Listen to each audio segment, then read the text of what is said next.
o primeiro tempo do Corinthians ontem foi 3-0 pro Corinthians, 58% de posse de bola, 11 chutes, 6 deles no gol, 3 finalizações para fora, 2 chutes travados, apenas 4 faltas marcadas e 2 grandes chances de gols desperdiçadas. Realmente foi um Corinthians diferente do que a gente tem visto nessa temporada. Mauro, você sempre falou desse estilo Vitor Pereira, de ser um estilo ofensivo, um estilo de marcação-pressão, que ele mesmo disse que não vê uma possibilidade de implantar o que ele queria com o elenco que ele tem. Mas esse Vitor Pereira, com um pouco mais de tempo de trabalho no Corinthians, ele pode ter um time com atuações como as de ontem, mais convincentes? É o mais provável que aconteça? Ou o mais provável é ser um Corinthians burocrático que jogue mais pelos resultados? O mais provável é jogar pelos resultados. Acho que o jogo de ontem foi exceção. Alguns jogos, o adversário também, né? Como o Zé já falou, o Santos foi tétrico, né? Uma coisa medonha o Santos. O Santos também facilita o trabalho para o Corinthians.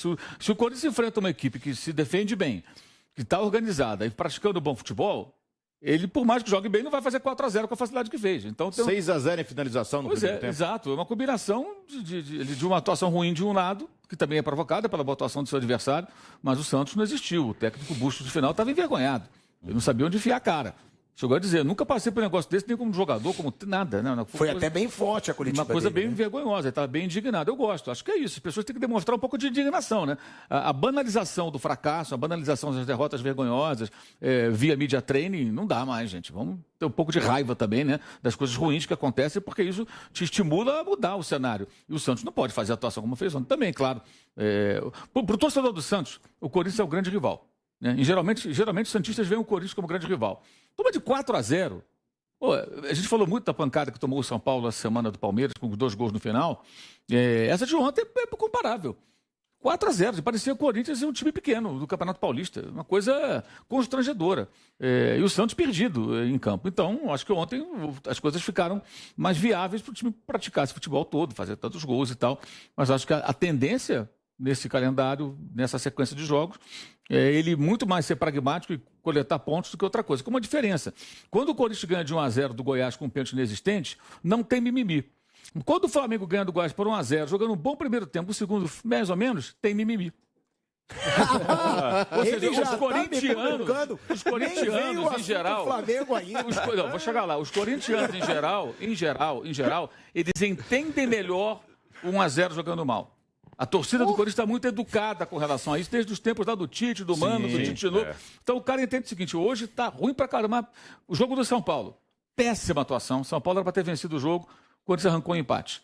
Você não viu ninguém xingando e tudo. A conclusão final era mais ou menos, hoje jogamos nada. Aí empatamos o jogo, mantivemos uma invencibilidade no estádio contra o São Paulo. Ótimo.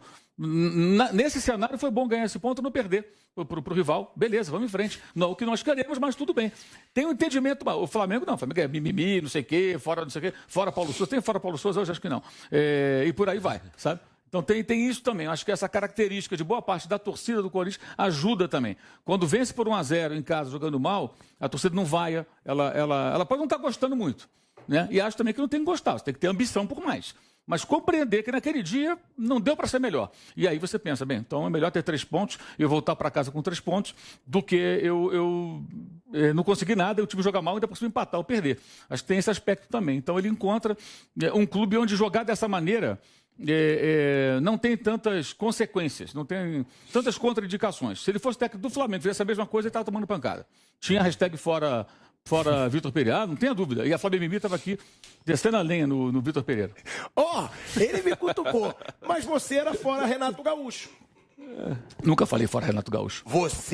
Eu nunca falei. Muito o trabalho do Renato e dizia que ele não devia ser treinador do Flamengo. A encontrar qualquer momento que eu falei fora Renato Gaúcho, qualquer outro, nunca peço fora ninguém. Quem tem que mandar embora é quem contrata, não eu. Agora, avalio o trabalho. O trabalho do cara é ruim, eu falo, é ruim. É bom. Vou dar um exemplo. Em 2015, o Palmeiras tinha um técnico chamado Marcelo Oliveira. Futebol horroroso. O time só tinha ligação direta, chutão. Lembrar disso não. Ganhou a Copa do Brasil. Ele continuou. Na época eu falei, errou o Palmeiras. Tinha que trocar de tema, mas dane-se que é a Copa do Brasil. Ganhou, porque é o mata-mata. O Santos tinha que ter matado no primeiro jogo, não fez.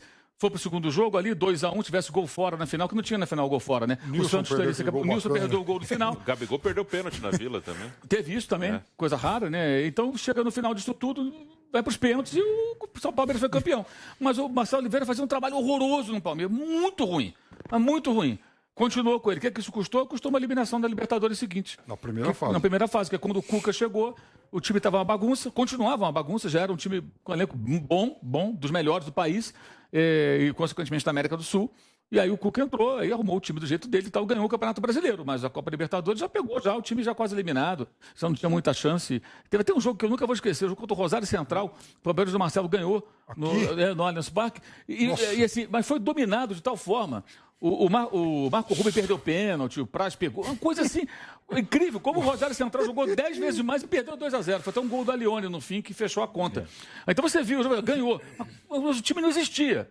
Então, foi um erro. Em alguns momentos, até ganhando uma taça, você tem que falar, cara, esse técnico não dá.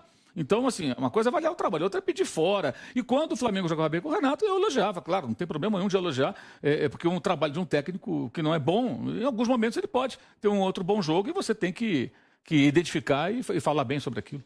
Ó, já deu pra ver que o assunto do Flamengo hoje vai dar debate também.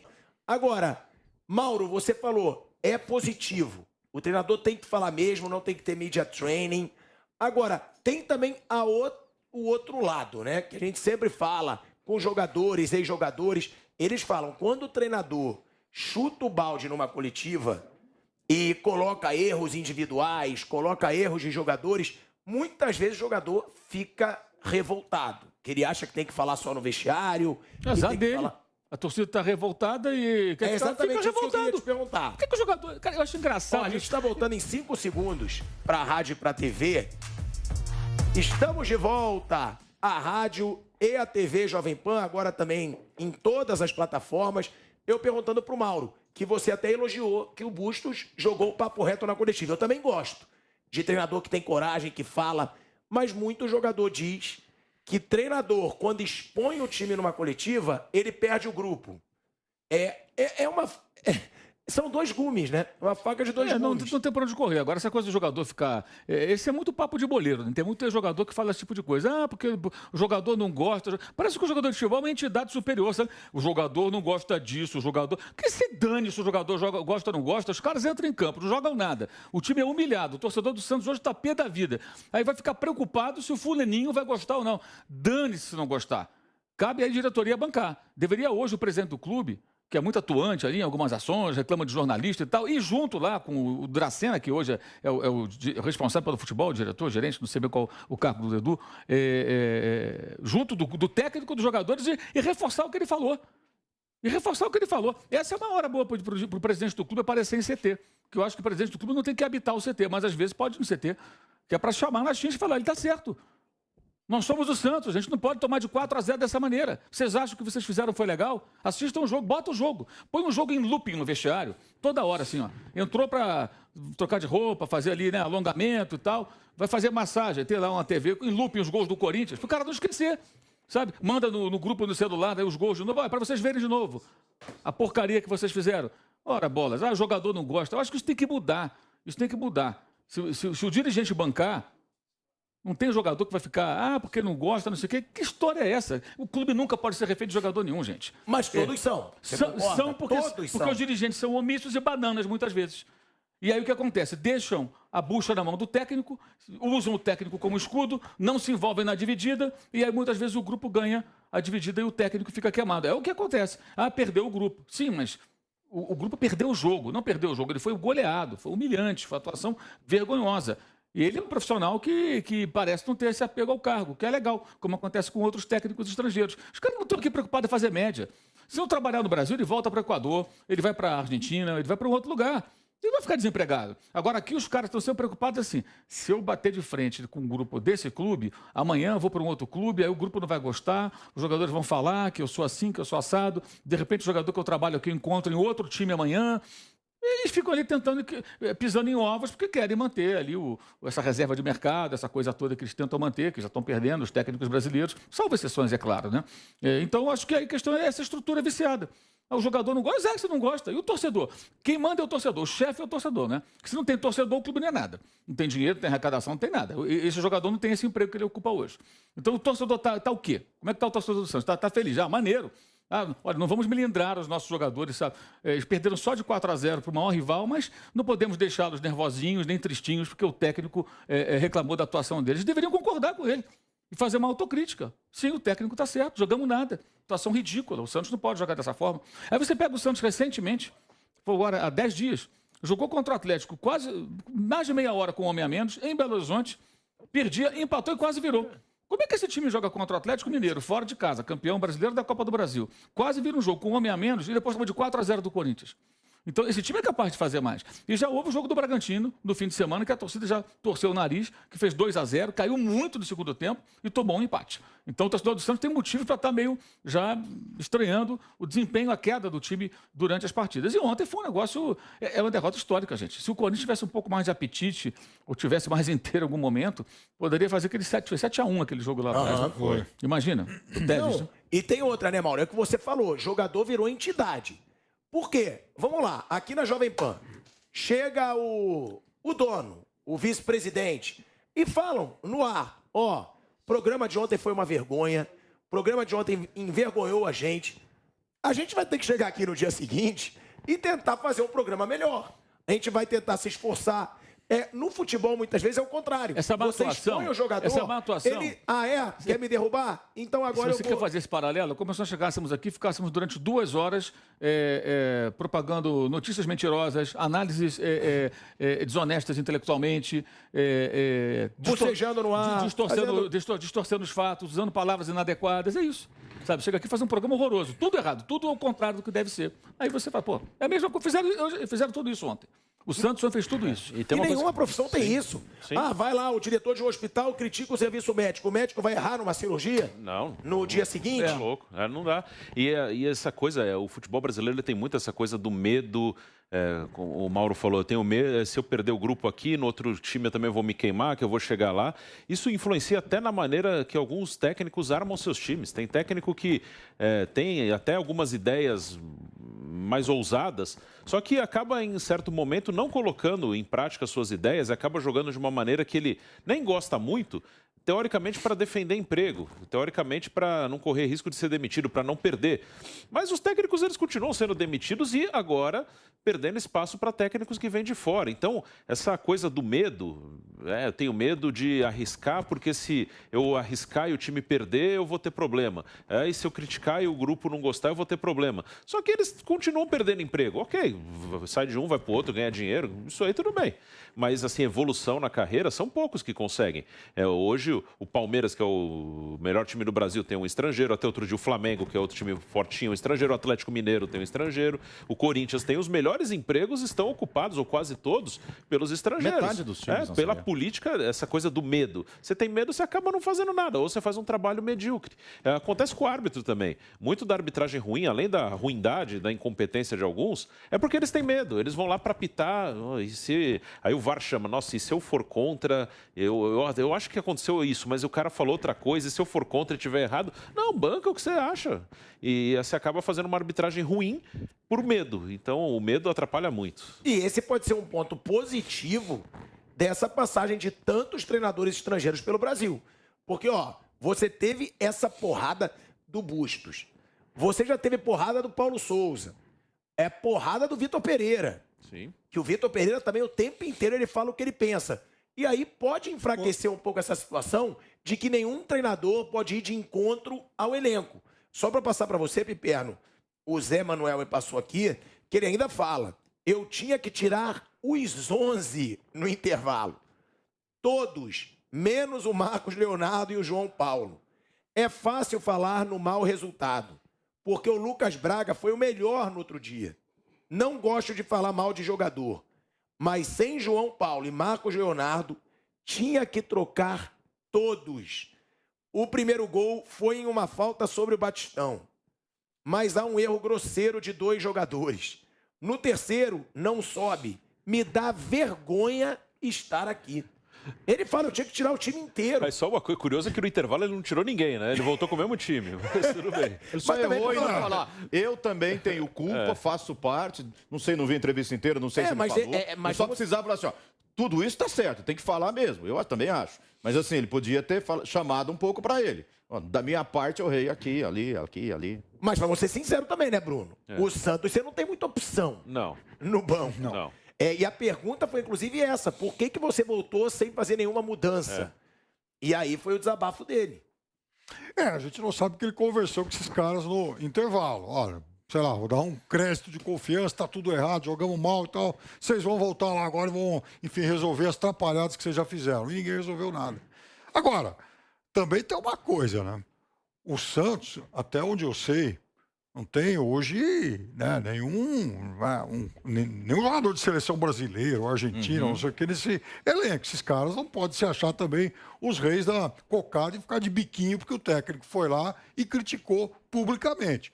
Muito pelo contrário, o Santos está lançando vários garotos, como sempre faz e tal. Acho até que tem lá alguns que são muito promissores, alguns já são muito bons, mas a verdade é que todo mundo, nenhum deles ainda é jogador feito, consagrado.